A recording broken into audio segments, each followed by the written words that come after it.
नमस्कार दोस्तों, आपके अपने YouTube चैनल में आपका स्वागत है। आज हम बात करेंगे टेलीकॉम सेक्टर की प्रमुख कंपनी वोडाफोन आइडिया के बारे में, जिसने हाल ही में अपने वित्तीय वर्ष 2025 की चौथी तिमाही Q4 FY25 के नतीजे घोषित किए हैं। ये नतीजे कंपनी और उसके निवेशकों के लिए काफी महत्वपूर्ण हैं। 1Q 4 नतीजों की मुख्य बातें।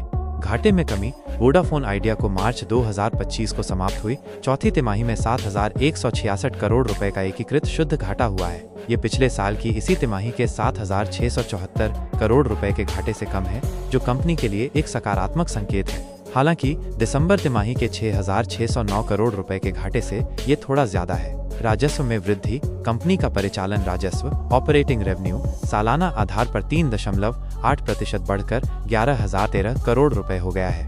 यह मुख्य रूप से टैरिफ बढ़ोतरी और ग्राहकों के अपग्रेड के कारण हुआ है। ARPU एवरेज रेवेन्यू पर यूजर में सुधार। वोडाफोन आइडिया का ARPU बढ़कर 175 रुपए हो गया है, जो पिछले साल की समान अवधि में 153 रुपए था।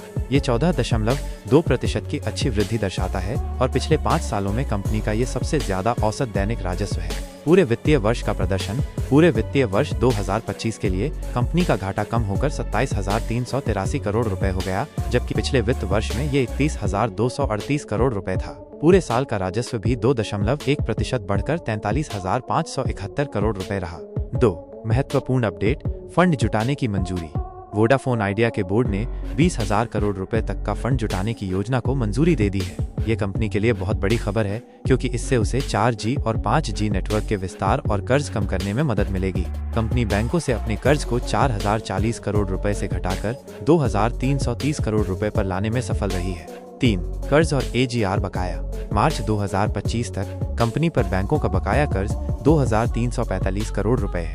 इसके अलावा स्पेक्ट्रम के लिए 1,94,910 रुपए करोड़ और AGR एडजस्टेड ग्रॉस रेवेन्यू के लिए बकाया है, जो वित्त वर्ष 2044 और 2031 तक देय है। कंपनी के CEO अक्षय मुंदड़ा ने कहा है कि भारत में ARPU विश्व स्तर पर सबसे कम है और उद्योग को एक ऐसे मूल्य निर्धारण मॉडल की ओर बढ़ने की जरूरत है जहां अधिक डेटा उपयोग करने वाले ग्राहक अधिक योगदान दें। कंपनी AGR मुद्दे के समाधान के लिए सरकार के साथ बातचीत में है। 4 शेयर बाजार पर असर।